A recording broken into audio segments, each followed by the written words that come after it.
Tonight, on November 28, Brother Benji and the brethren in Kuwait sila po ay invited yata din sa mission emphasis ng isang church doon sa Kuwait.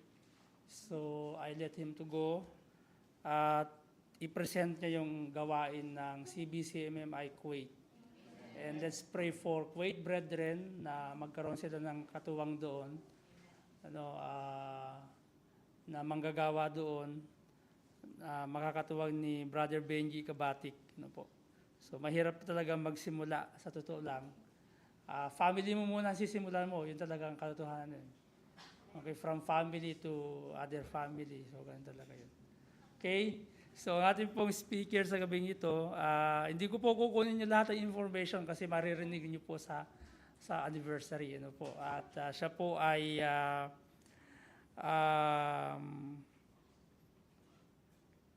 missionary sa Vietnam. Sila po ay missionary sa Vietnam. Siya po ay may 5 anak. 5 anak. Sabi si Brother Jairene. Isang po isa. Pero yung isa po doon ay ampun. Hindi po. Siya po ay may 4 na anak. Siyempre, nag-iisang asawa.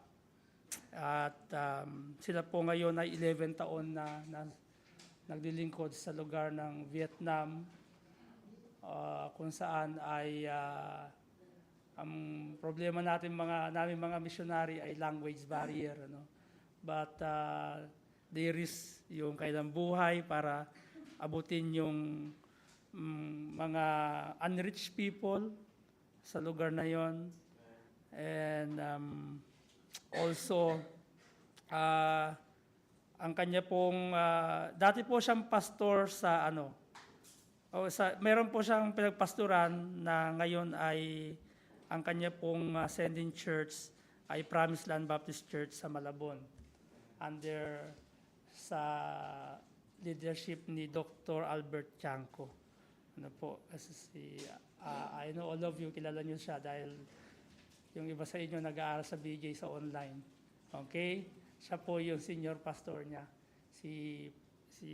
Yung speaker po natin ngayon, si Pastor Leo Lorenzana. Thank you very much, Pastor. At other than that, siya na po magpakilala sa inyo. Thank you very much, Pastor. Karangalan po namin magkinig sa inyo. Vì Đức Chúa Trời yêu thương thế an, đến nỗi đã ban con một con Ngài. Hào trời ai tin con ấy không bị hư mất mà được sự sống đời đời. That's John 3:16 in Vietnamese, and that's what we have been sharing for 11 years. So thank you very much, Pastor, for allowing me to be here.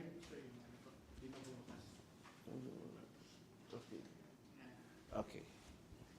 So, papasalamat ako kay Pastor Jake for having me here and also for helping me have meetings. So, thank you very much sa mga tulong niya, Pastor. And I thank Brother Jaire, yung amin hindi po pala adopted, by law. By law, naging anak namin siya. And it's a blessing dahil through him, nakapunta po ako dito dahil meron kami matutuluyan, kasi wala po kaming kilala dito kundi sila, So, thank you very much pati sa family niya. They have been a good host sa amin, bumigat po ako dito ilang araw lang, So, ilang buwan kong kinokontrol pag dito, nawalan ng kontrol ng pagkain. So, lalo yung barbecue pa sa Sunday night, yung barbecue. Sarap. So, thank you very much po. Hindi lang po yun. I see the family here, Christian family here, brethren. So, ako'y nagpapasalamat sa fellowship, family fellowship po dito. So, ang blessing po. So, hindi ko po alam kung naka-ready yung video. I think I can ask you to play it before I share the gospel. I share the message for tonight.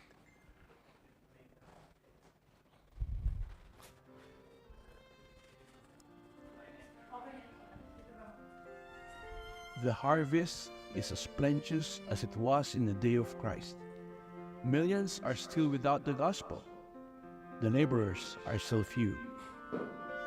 Together, we must preach the gospel to the uttermost part of the earth, entreating God to pity the nations. Together, we must tell them of our Savior. God has arranged for me to feel that extraordinary joy of declaring His Word on April 12, 2011 for the first time in Vietnam, which I later realized to be exactly the 40th year I was orphaned. Was it a coincidence? I think not. God has also arranged that I almost lost my wife to cancer in 2008. It has prepared her well to have a ready heart to submit to God's calling to our family. Leaving the country, the family, and the loved ones was a difficult experience, but we have a marching order. Go to Vietnam, make disciples among them, with assurance that He will always be with us. From a country abounding in freedom and God's Word, to a country that does not know and regard God, much more His Word. I am but a dust, formed into man, and redeemed by the precious blood of the Lord Jesus Christ. He is my Creator, Savior, and Lord. My responsibility is to submit, trust, and obey. I have surrendered to the Lord to be a missionary to Vietnam. I have accepted my marching order, making Christ known and owned in Vietnam.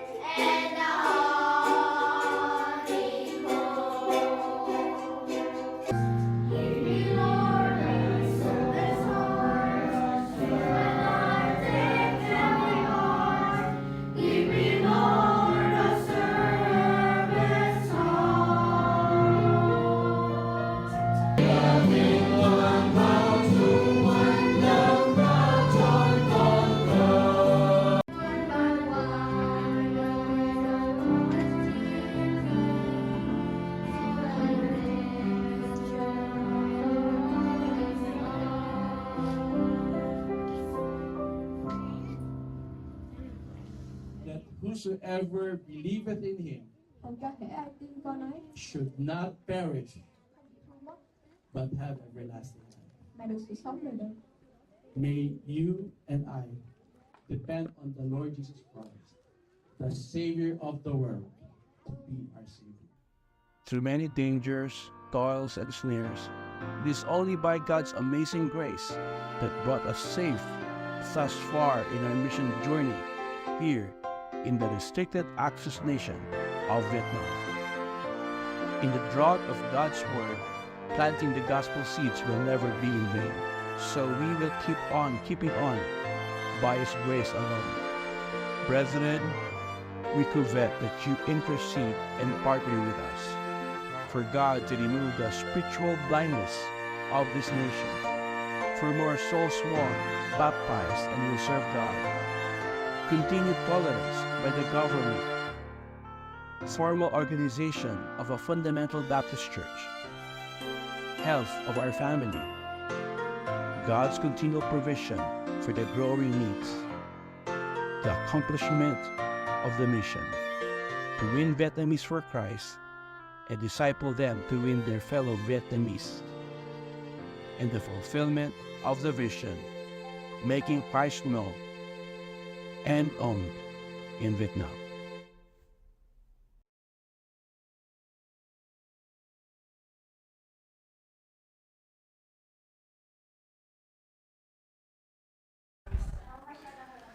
Akala ko mag-mission. Mamamasyal pala, ano. Akala ko, malapit kasi masyal, mission. Ano. Ang lapit. Oh. Kasi masyal, mission. Okay. Ayun. Sige.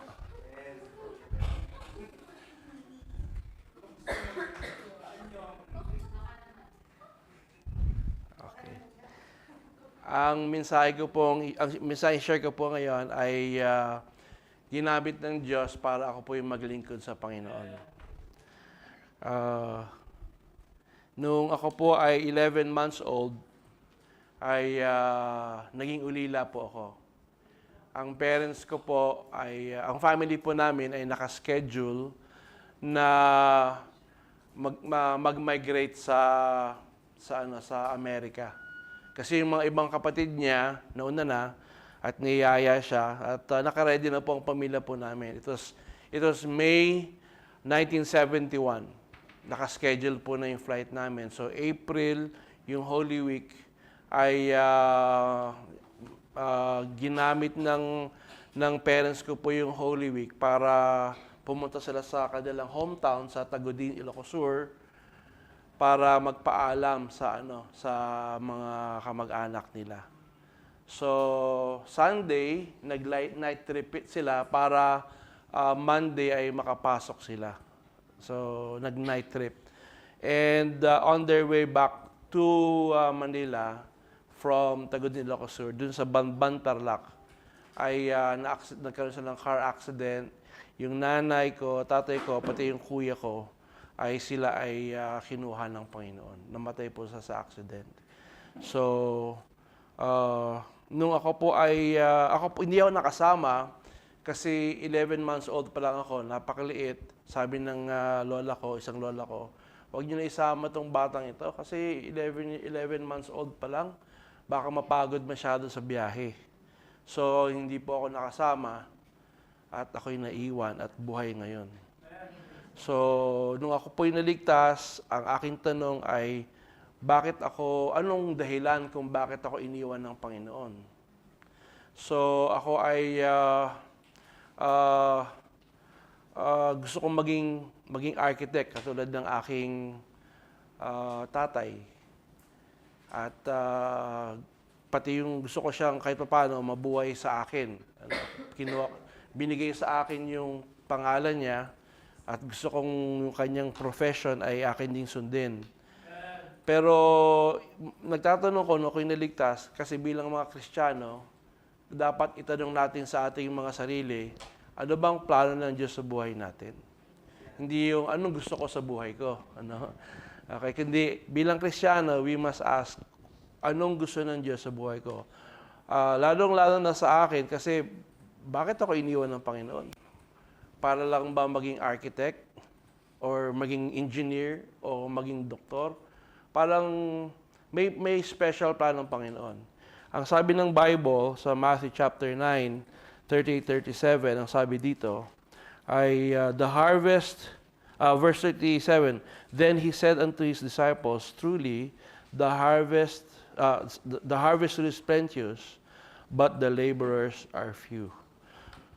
Pray therefore the Lord of the harvest that he will send forth laborers into his harvest. So, naisip ko na ang pinaka-konting mga magagawa ay yung mga laborers. Sabi ko, okay, kulang yung laborers ng Panginoon. Isang dahilan kung bakit ako iniwan para maging karagdagan sa manggagawa ng Panginoon. So I gave my life to the Lord, and bago pa lang summer, bago mag 4th year high school, ay alam ko na tinawag na ako ng Panginoon, sinuko na yung buhay ko sa Panginoon. So the Lord used this verse para ako ay tawagin ng Panginoon. So the message is, pray that the Lord would send laborers into His harvest. Let's pray first. Heavenly Father, we come to you. We thank you, O God, for this time. And we ask, O God, that you would bless your word.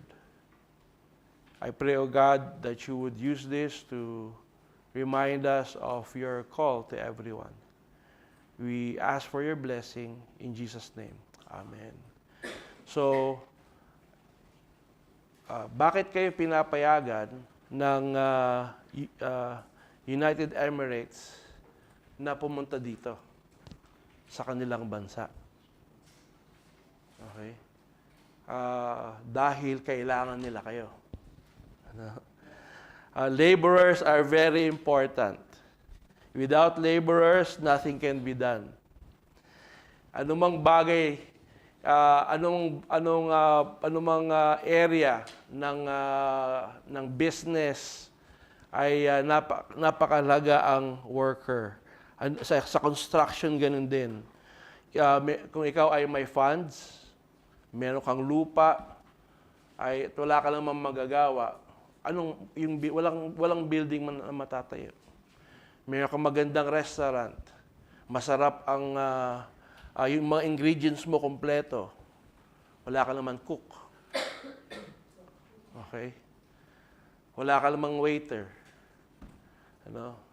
Hindi ko alam kung magagawa ng AI yung pagluluto. Hindi ko pa alam kung marami na nagagawa ang AI, pero hindi ko alam yung pagluluto kaya nang gawin ng AI, Maybe they'll think of that, But one thing is sure, that without laborers, nothing can be done. Actually, dito po sa bansang ito, napakahalaga ang bawat isang laborer. Isipin nyo, mayaman sila, pero pag walang labor, paano? Makakain ba nila, magagamit ba nila yung mga pera nila for whatever Hindi, ang pera di pwede magtayo. Kailangan talaga ng laborer. Okay. So, in missions, it's the same. In missions, without the laborers, the mission cannot be done. The Great Commission can't be done without a preacher. You might have a gospel. Christ might have died for our sins. But sabi ng Bible, how can they hear without a preacher? Napakahalaga ng laborer, ng preacher sa mission. So here, according to the passage we have just read, there's a great need for laborers. And how can this great need be met? It can only be met by laborers. So here, the Lord commands us to pray so that the Lord of the harvest would send laborers into His harvest. So sabi dito ng Bible, pray 38, pray therefore the Lord of the harvest that He will send forth laborers into His harvest. Ayun yung solusyon. So, the solution, yung truth that we can get here is that the solution for lack of laborers is believers responding to the call of the Lord of the harvest to do His harvest. So my call, ang solution for lack of laborers is when believers would answer the call. Pag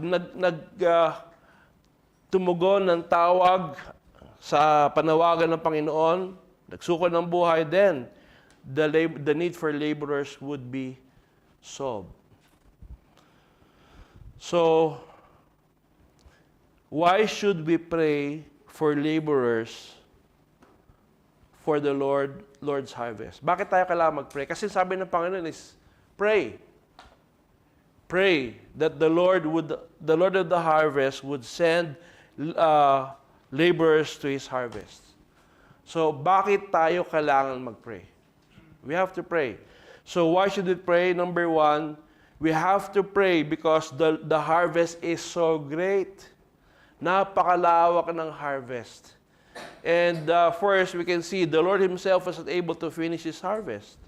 So, andito siya, si Jesus Christ spent 33 years on earth. On His 30th year, nagsimula siya ng ministry.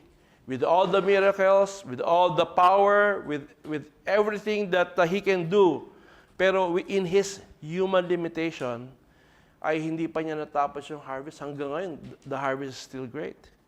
So even the Lord Himself, with His human limitation, was not able to finish the harvest. Why? Because it is truly great. To share our situation sa Vietnam, Vietnam has 110 million of total population. 110. Parang Pilipinas lang. Mas malaki lang yung land area nila ng konti. Pero has pares tayo. So, in summary, 92 0.24% are atheist. Now, yung sa 92% na ito, 55% identify and practice Buddhism. Ilalagay nila sa kanilang ID, no religion or atheist. Kasi may silang national ID din, you know? Ilalagay nila no religion, meaning atheist. Pero, pag may namatay sa kanila, ang practice na gagawin nila is Buddhism. Ano? Di ba? So, Buddhism. So, naglilin sila sa Buddhism. Actually, I think lahat na itong nag-declare na atheist sila, pag may kasal, pag may namatay, they will just do the Buddhism way. Bakit sila atheist? Nagpe-pray naman sila. Nagpe-pray sila sa kanilang namatay na lolo o tatay o great-grand lolo. So, nakikita mo nagpe-pray sila, pero ang prayer nila gito, Lolo, tulungan niyo po ako, kailangan ko ng ganito. Lolo, kailangan ko po ng guidance niyo. Kailangan tulungan niyo po ako. O may sakit. So, sila ay nagpe-pray sa kanilang ancestors, but not to God. So, they're considered atheist. So, they don't believe in God. Alam niyo po, dun sa my experience namin, nakakatawa eh. Kasi meron mga bata doon, pag nituro ng mga bata, oh, God created everything. Ang tanong ng bata, teacher, what is God? Nakakagulat eh, no? Sa Pilipinas, hindi mo maano yun eh. Tapos sa Pilipinas, pag ang isang tao sila sabi, hindi ako naniniwala sa Diyos. Wow, hindi ka naniniwala sa Diyos, grabe ka naman. Ibang di ba? Ibang Doon sa Vietnam, naniniwala ka sa Diyos? Baka crazy ka. Baliktad yung sitwasyon natin doon. At hindi sila, hindi ko pa nasama sa preaching to, pero sama ko na lang. May bloopers kami. So, nagtuturo kami ng English using the Bible. Parang nakita ko, na-convince sila na may 3 o 2 estudyante na professional. Sa tingin ko, convinced sila eh. So, do you want to pray and trust Christ as Savior? Yeah. Okay, yes. Okay. So, follow this prayer. Okay? So, nagpray ako. Habang nagpipray ako, natapos yung prayer, parang walang hindi sumusunod. Ginawa ko, nakatingin sila sa akin. Nakalimutan ko, hindi pala sila nagpipray ng katulad natin. Dito, pray tayo. Yuyuko sila, susunod sa padala. Nakatingin lang sila sa akin. Ay, nakalimutan ko, hindi pala sila ganun. Okay. So, in summary po mga kapatid, 92.24 atheist, meron pong Roman Catholic po doon, 6.44, Roman Catholic Church. And, meron pong, pero ang Roman Catholic po, they believe in God, but their salvation is not according to the Bible. Salvation by Christ, by works, by sacraments, ayun eh. So, hindi yung sinasabi ng Bible. So, they're still considered unsaved. So, meron pong 1% Protestant doon. So, yung 1% na yon ay mixed pa po yon. Merong Protestant na naniniwala na salvation by works, may naniniwala na may mga Mormons doon, and Seventh-day Adventist. So, yung sa 1% na to, mix pa siya. So, makikita natin, around 100 million Vietnamese will die without Christ. Yung 1 million, marahil yung percentage ng tunang niligtas. So, the harvest is truly great. Nakaka-shock. Isipin mo sa isang bansa, na 101 million, 99% pupunta sa impyerno without Christ.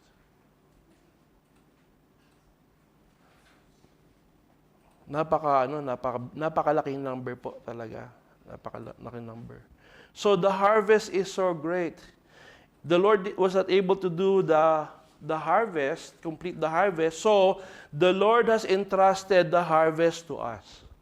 That's why sinabi niya sa Matthew chapter 28, verse 19 and 20, Go ye therefore and teach all nations, baptizing them in the name of the Father, of the Son, and of the Holy Spirit, teaching them to observe all things which I have commanded thee. And lo, I am with you always, even unto the ends of the earth. Ang sabi ng Bible, teach all nations. Yung mandate po sa atin, hindi lang yung local church, locality natin, hindi lang yung Pilipinas. Hindi lang po yung mga tao sa UAE, kundi sa lahat ng bansa. All nation. So, napakalaki talaga ng harvest. We should pray that the Lord would send laborers to his harvest because the harvest is so great. Number 2, because the laborers are so few.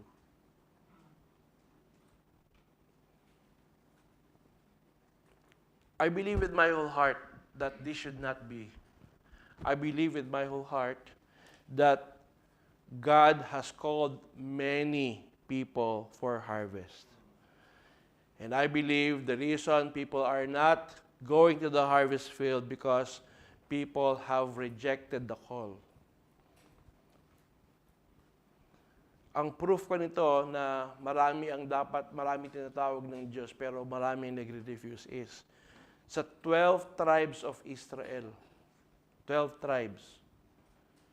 Ang ginawa niya, sinet aside niya isang tribe. Anong tribe yan? Levites. Isipin mo, ilang percentage yun? Sabihin na lang natin, roughly 8%. So sa 5 billion people, ilan yung 8%. So I believe with my whole heart na marami talagang tinawag ng Panginoon. Kasi una, sinegregate niya, intinabi niya ng Panginoon yung Levites eh. Why? To do the Lord's ministry. Actually, ang goal ng Panginoon, yung Israel, buong Israel, ay gamitin niya para maging witness sa buong mundo. That's the goal of the Lord. Isang bansa tinawag niya, itong Israel, para maging light. Pero ang Israel, nag-rebel sa Panginoon.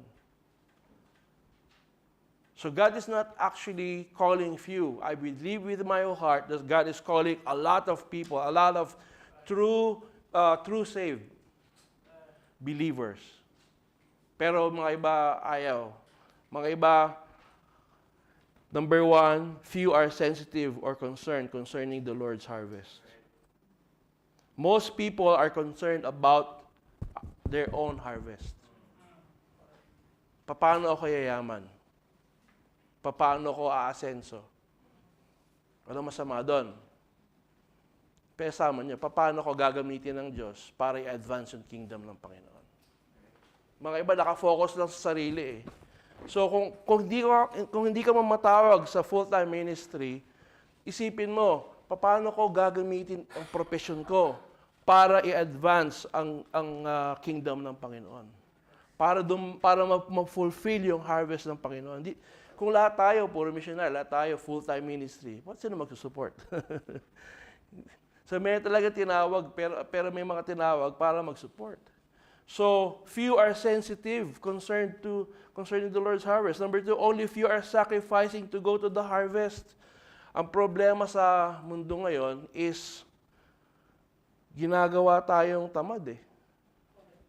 Para bang yung technology ay para bang making life so easy na pag may difficulty, parang ayaw mo ng kasi mahirap yan. Ayoko magsuko ng buhay. Walang signal doon. Walang signal. Actually, may napansin isang pastor, napansin niya, ginagawa ng mundo ngayon, ginagawang weak yung mga men. At weak yung mga tao. Not willing sa hardship. Hindi yung wala pang technology na yan, talagang yung mga tao noon willing talagang magsakripisyo at pag sakripisyo, okay, I will sacrifice. Pero ngayon konting hirap lang. Ayaw na ng mga generation ngayon. I'm sorry, younger generation, but that's happening.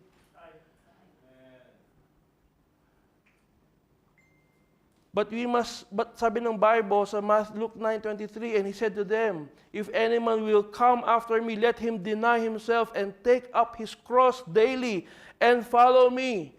For whosoever will save his life shall lose it, but whosoever will lose his life for my name's sake shall save it. Alam niyo po, there's cost when doing the Lord's harvest. When doing the Lord's harvest, it involves time. It involves money. It involves strength. It also involves life. Let's be willing to sacrifice to go to the Lord's harvest and do the Lord's harvest. Number 3, only if you are sending those who go to the harvest. Romans 10:15, how shall they preach except they be sent? Ano ba yung sent? Number 1, sent is giving authority sa mga naghahayo. But not only that, sending is not only giving authority, but also supporting yung sinend mo. So the Lord has sent. So, are we supporting? May nagsuko ng buhay. Praise the Lord, I will pray for you. Okay, that's good. But you also have to support. Pupunta ka sa mission field, kung saan mission field man yan.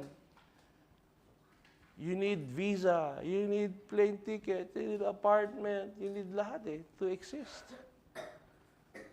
So, few are sending those who go to the harvest. Kaya, the laborers are few. And also, letter D, only few are submitting to the will of the Lord. Why are we here in life? Why do we exist?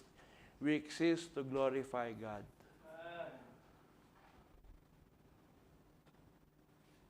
Why did the Lord save us?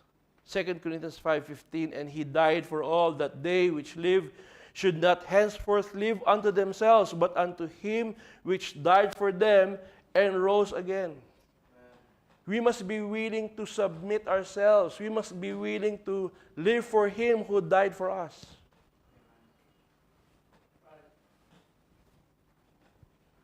Maraming mga mananampalataya, di ba? Gusto lang maligtas pero ayaw mag-submit sa kalooban ng Diyos. Gusto lang, Lord, salamat sa kaligtasan.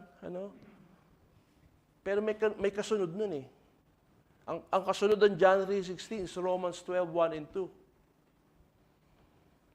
Present your bodies a living sacrifice to God. Why? I beseech you by the mercies of God. What is the mercy of God? The mercies of God is God's mercy to you.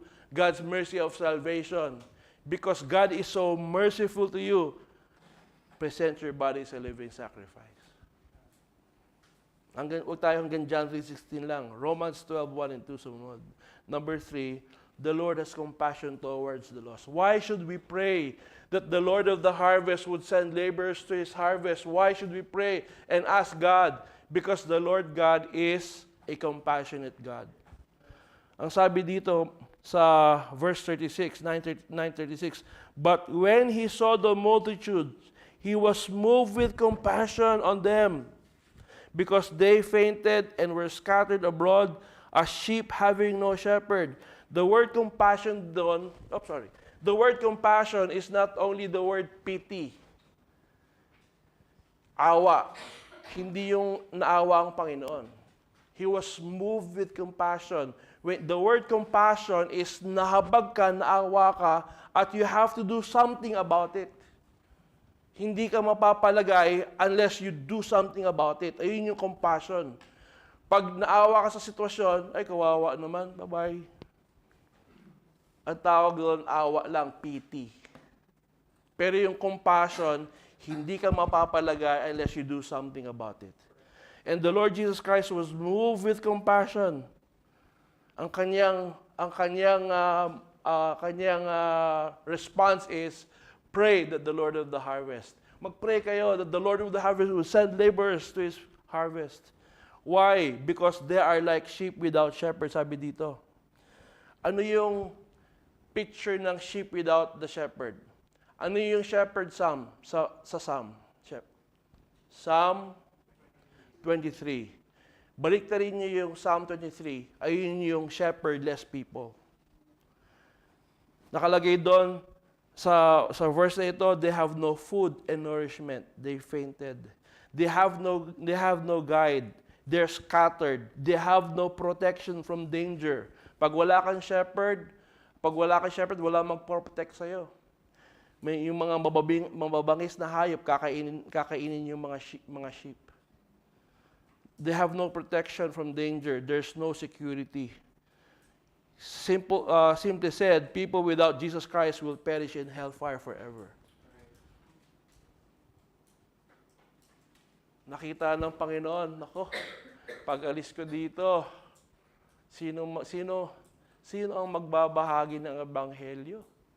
Sino ang mag-aakay sa kanila sa kaligtasan? Oh, pray that the Lord will send laborers to His harvest. Nahabag siya eh. Why? Because the Lord is not willing that any should perish. God, our Lord, is a compassionate God. Why should we pray? Because the Lord has compassion towards the lost. Ayaw niya na sino man ay mapahamak sa impyerno. He's not willing that any should perish. That's why we should keep on praying that the Lord will send laborers to His harvest.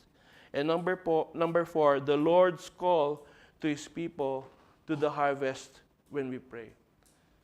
Why should we pray for the Lord to send harvest? Because when we pray, the Lord will answer. You have not because you ask not. Dito sa verse na ito, sinabi dito ay, if you ask God to send laborers to His harvest, God will send laborers. Pray ye therefore that the Lord of the harvest, that He will send forth laborers into His harvest. Ibig sabihin, pag nag-pray tayo, God will call. If we don't pray, God will not call. So, ibig sabihin, may fault din tayo mga mananampalataya. Kasi we forget to pray to God. Hindi ko papatasin yung kamay ninyo, pero gusto kong sagutin ito. This week, have you prayed for a laborer? Have you prayed God to send laborer to His harvest? Okay. Sana, praise the Lord. But kung hindi, then we are really at fault. Kasi sabi ng Bible, pray.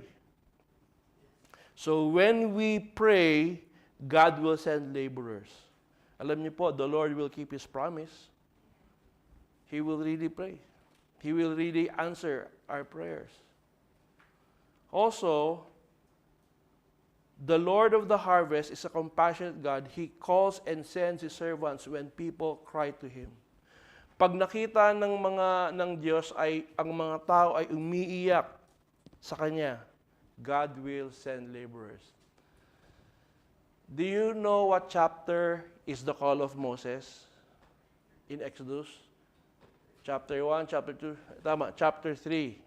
Chapter 3. Alam niyo ba kung nakalagay sa last verse ng chapter 2? Ang last verse ng chapter 2, tingnan natin.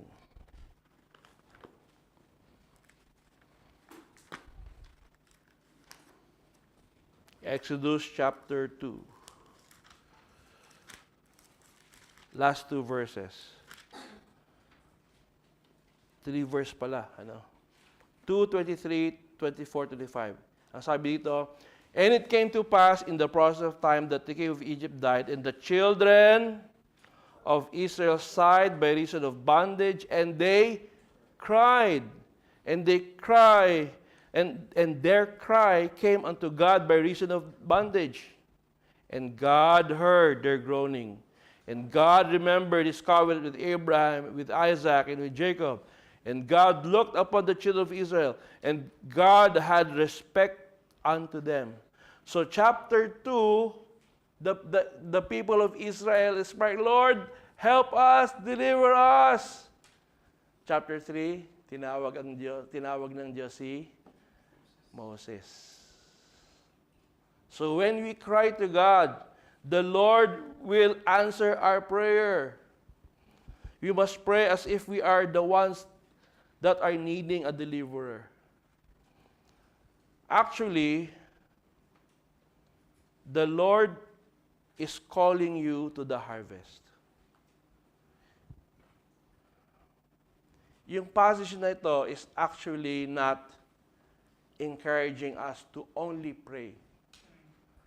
Okay? Pero kung babasahin niyo yung verse, sabi doon, pray ye therefore that the Lord of the harvest would send laborers. So, I will pray.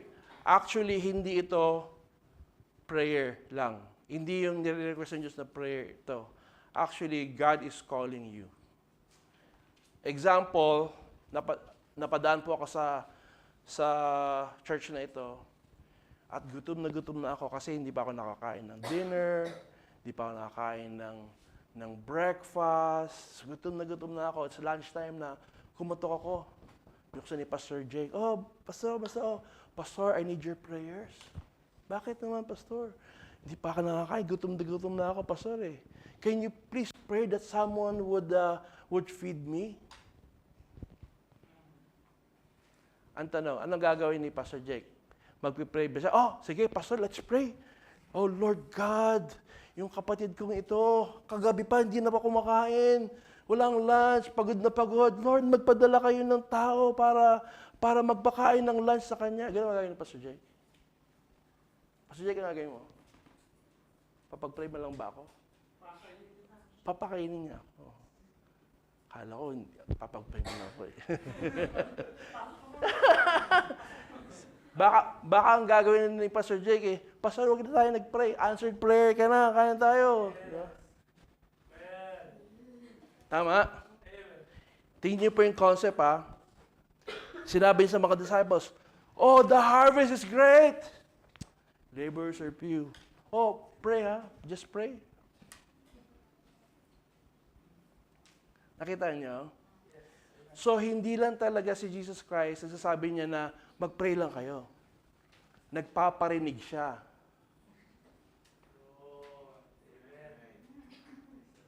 Di ba? Salita tayo dyan eh, no? Oh, wala pang masahe, layo-layo pa naman. Bihira. Di ba? Ano gagawin? Sige, Brad, pray tayo.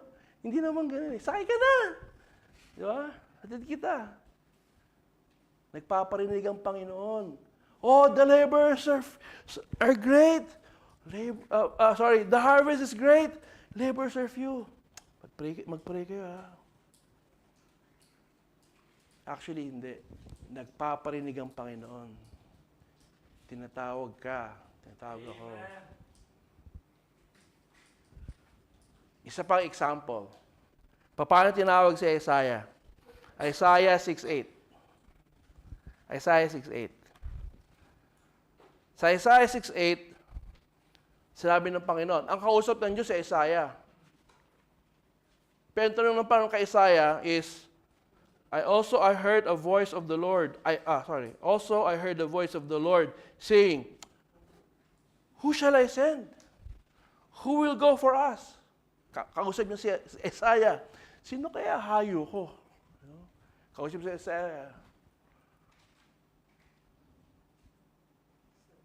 Sabi ni Isaiah, Panginoon, tayong dalawa nag-uusap dito.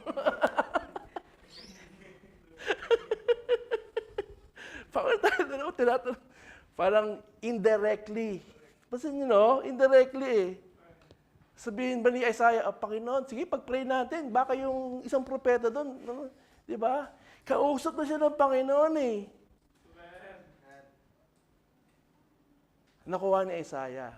Sabi ni Panginoon, okay, Lord, alam ko na. Huwag ka na magparinig. Here am I, send me. So itong verse na to, parinig ng Panginoon. Isa pang ebidensya na ito talaga ay parinig ng Panginoon. Sa Matthew chapter 9, sinabi ito. Anong nangyari sa chapter 10? Tingnan natin. So nagparinig ang Panginoon sa chapter 9. Sa chapter 10, anong ginawa ng Panginoon? Verse 1.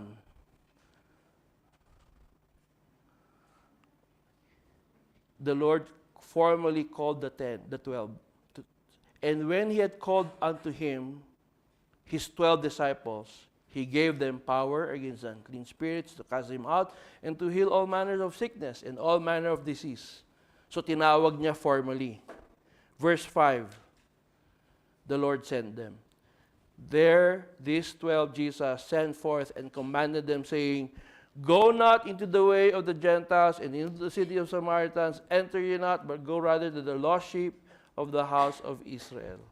So pinakita dito, nagparinig ang Panginoon sa chapter 9, sa chapter 10, tinawag niya yung 12 disciples, hinayo niya.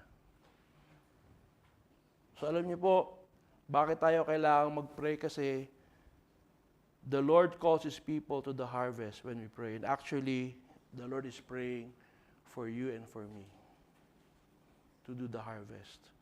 Will you respond? Will you respond to that call? Application, number 1, pray that the Lord will send laborers into His harvest. Ang pinaka-minimum participation natin sa ministry is prayer. That's the minimum participation. Okay. So, may nag-introduce sa amin ito, yung 9:38 challenge. I-alarm nyo lang yung phone niyo ng 9:38 a.m. or 9:38 p.m. Or both. Pag nag-alarm yung phone mo, ay, 9:38. You pause for 1 minute. Simple lang. Lord, send laborers to your harvest. You ask me to pray.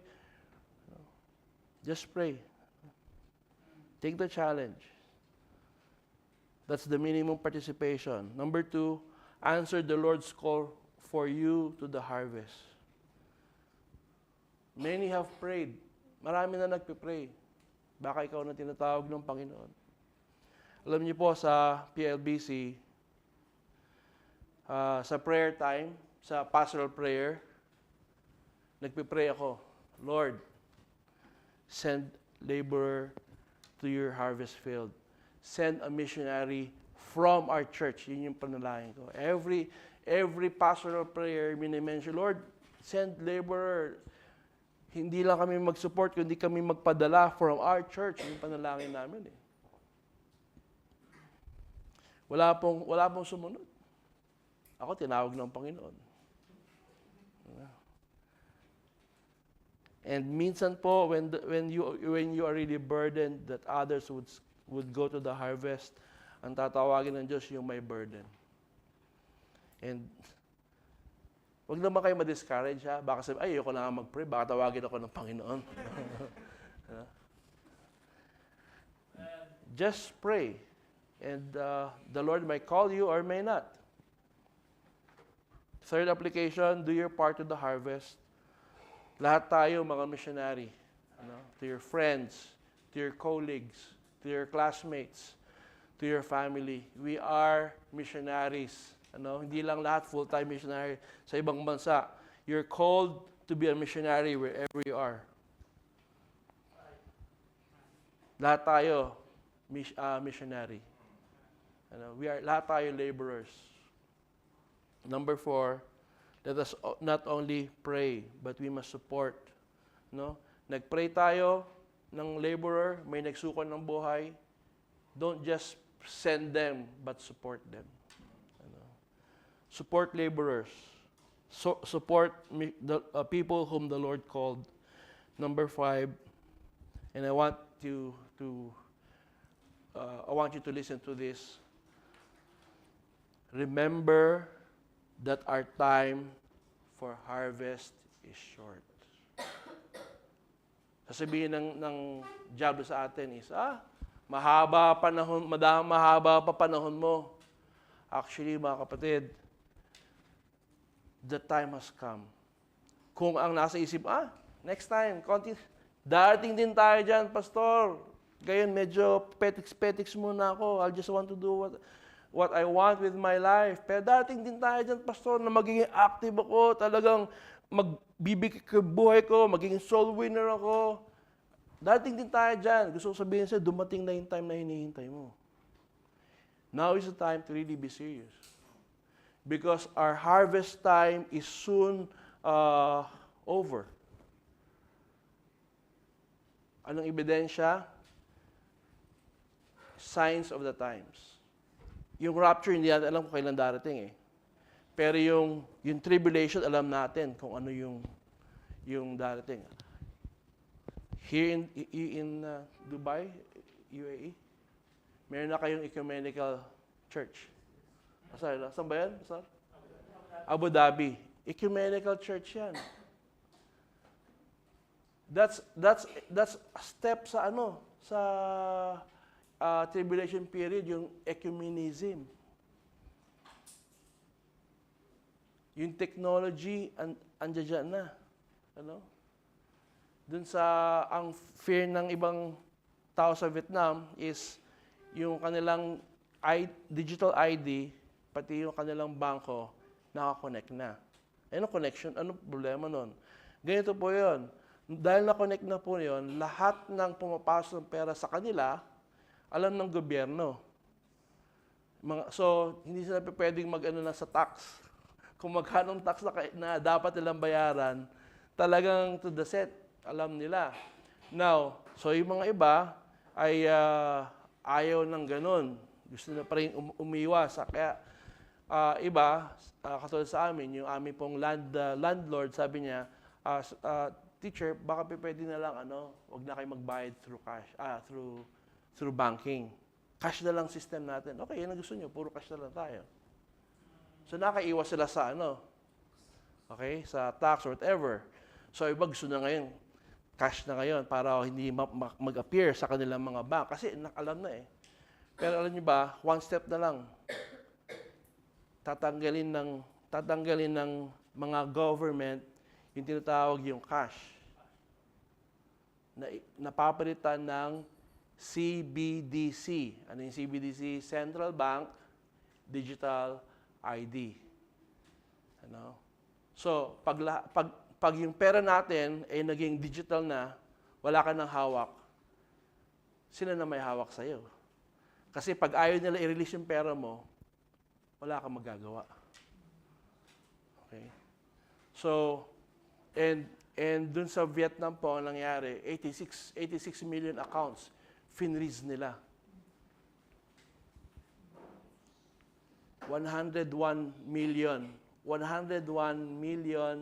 population, 86 million na accounts finreeze nila kasi hindi na-connect yung kanilang ID sa kanilang bank.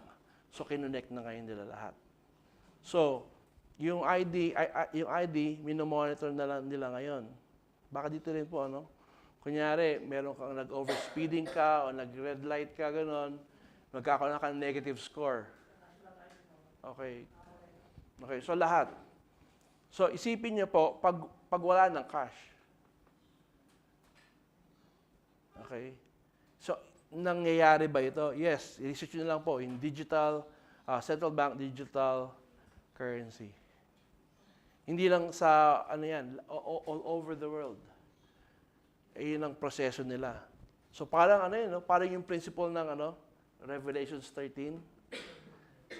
Tapos, kung kayo ay kasing tanda ko na, itong sa panahon natin, yung pinakamaraming gera. Hindi ko alam kung napansin nyo. Pinakamaraming gera sa kasaysayan ng mundo. Pangalawa, yung nangyayari sa Pilipinas, earthquake, palakas ng palakas. Hindi pababa ng pababa, palakas ng palakas. And many more. So, yung mga signs sa Revelation, medyo sa tribulation, nag-a-appear na eh. Di ba sabi ng Panginoon malalaman mo yung panahon sa sky. Pag magdidilim, ang susunod, uulan. Mapipredict mo. Hindi mo alam kung kailan uulan, pero dahil madilim na yung ulap, anytime uulan na yun. Just look up sa signs sa tribulation. Ang dami na eh. So, limited time na lang yung ating time for harvest. So, let us be involved in the harvest. If God is calling you, surrender your life. If the Lord, you're sure the Lord is not calling you, then help the laborers do their harvest. Also, wherever we are, let's do the harvest. Let's pray. Maraming salamat po sa kabutihan mo.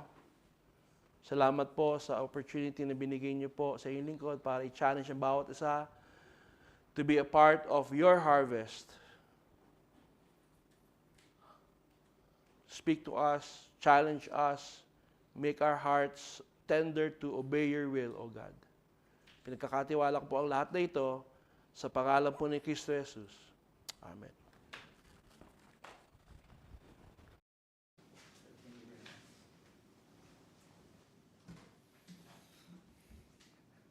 Amen, Brother Benji. Yan kasi yung ating pong, I was blessed there. Doon sa sinabi niyo na sa message that pag nagpe-pray ka, yung palinatawagan ng Panginoon. Diba? And I encourage Brother Benji kasi pray siya ng pray ng magpadala ng laborers doon eh. Siya pala tinawag doon. Diba? So, amen, Brother Benji, na-confirm yung yung prayer request mo. Amen. Amen, Brother Benji. Ilocano to si Pastor, Ilocano ka eh.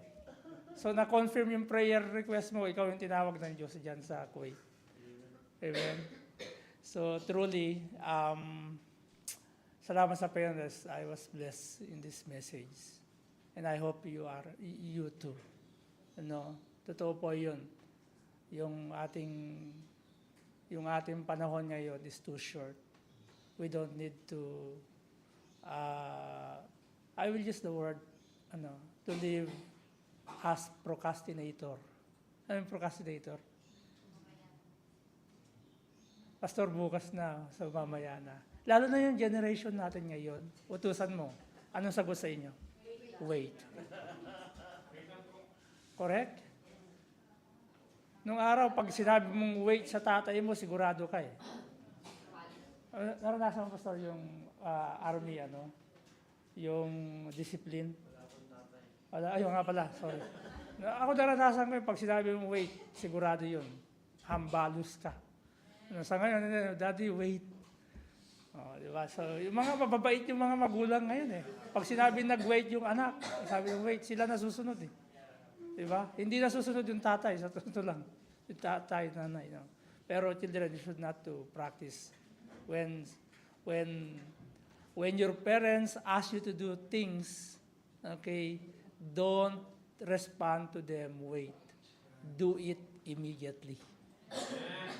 Okay, gawin nyo ng ora mismo yung utos. So salamat dun. Pastor, thank you very much for the message. I am blessed. I hope lahat tayo na blessed. The reason kaya kami yun din ang burden ko talaga. If not sa Korea, sa Australia, pero pa akong pinagpe-pray na isa eh. Uganda. So hindi ko alam kung sino yung sa mga anak ko papupuntahin ko sa Uganda. O kung hindi ko alam kung sino sa mga anak ko pupunta ng Korea. Okay. Yeah. So, well, anyway, thank you very much for that. Let's all stand up. Let's close in prayer. Salamat po, O Diyos, sa kabutihan mo. You once again inform us, reminding us the importance of praying, especially to send, that you may send laborers, Panginoon Diyos. I know the message is specific and timely sa amin. Minsan, kami mga mananampalataya po, nagpipray po kami. Lord, dagdagan niyo po kami ng manggagawa. But actually, I was blessed and I am informed that those who pray the same, the send laborers, yung pala yung tinawag mo, Panginoon Diyos. Lord, Huwag niyo pong hayaan na maging reluctant kami sa pagkatawag niyo sa amin. Sa bawat isa sa amin, Panginoon Diyos. Kung tinawag mo kami, kung nagpe-pray kami, tinawag mo kami. Huwag na po namin patagalin, Panginoon Diyos. Mag-respond kami immediately. Sapagkat hindi po namin alam ang magiging consequence kapag ito'y nag-delay, Panginoon Diyos. At tulungan niyo po ang bawat isa.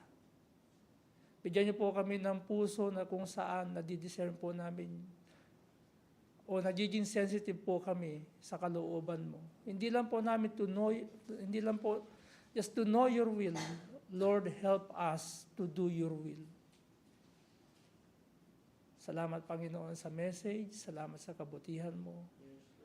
At amin na rin pong inalapit, Panginoon, ang biyahe po ng Lorensanang Couple bukas ng 2:30 sa Dubai International Airport papunta po ng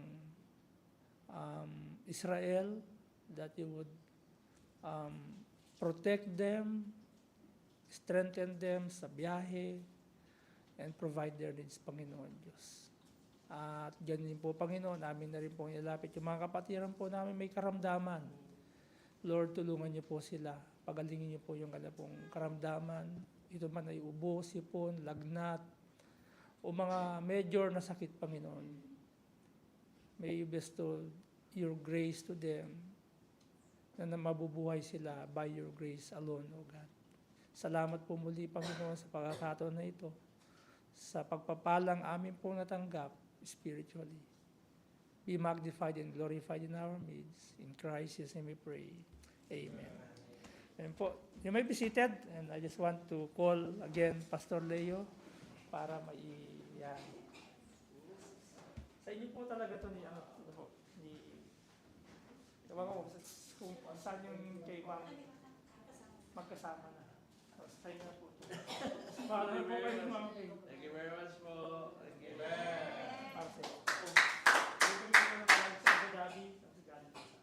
Thank you very much po. Thank you very much. Let's have a picture. Pa-picture po kami. Ayan. Ayan. Yung mga anak ko, di kayo. Elijah, sa kasimali.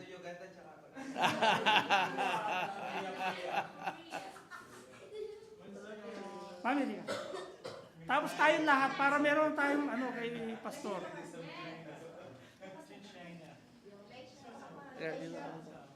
Lasha, di ka. Hindi. Nagpipray lang tayo, magtitrain tayo ng mga Uganda, tapos ipapabalikin natin sa kanya. Titrain nila yung si Brother Denon. Yung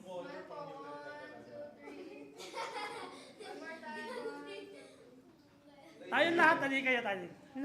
Para meron tayong kay Pastor. Nakalimutan ko inform. Pala yung buto hindi ka na info. Hello po. Kumusta po ako sa... Good day, man. Dapat pagpapicture din si Brother Raymart. Hindi, dapat nandito ka, kasama ka. Good day, mate. Brother Benji, mag-open kayo dyan sa inyo. Dito. Pakipakita sila, Brother Benji, dito. Wait lang para makita ka sa screen. Yung po, family po, yan sila. Kabati. Grabe nagpipitasyon ni Mike sa ko. Tapos si Sergeant may trabaho habang... Ito po mga anak ko po ito lahat. Ayan. Kapatid. Punta pala yung sa grupo mo. Sister Alice, sali ka. Kaya pala mainit yung dito, yung AC sa taas pala nilagay. Malamig sir. Sister Jean. Sister Jean, pakita ka kung pwede ka magpakita yan. Yan. 1, 2. Meeting ligtas. Ikaw naman, Mark. Halika. Sige, halika. Kasama ka dito. Yan. Huwag kang hiya. Yan. Brother, sister. Yan. Yun. Meron palang selfie eh. Yun. 1, 2. iPhone, fully paid.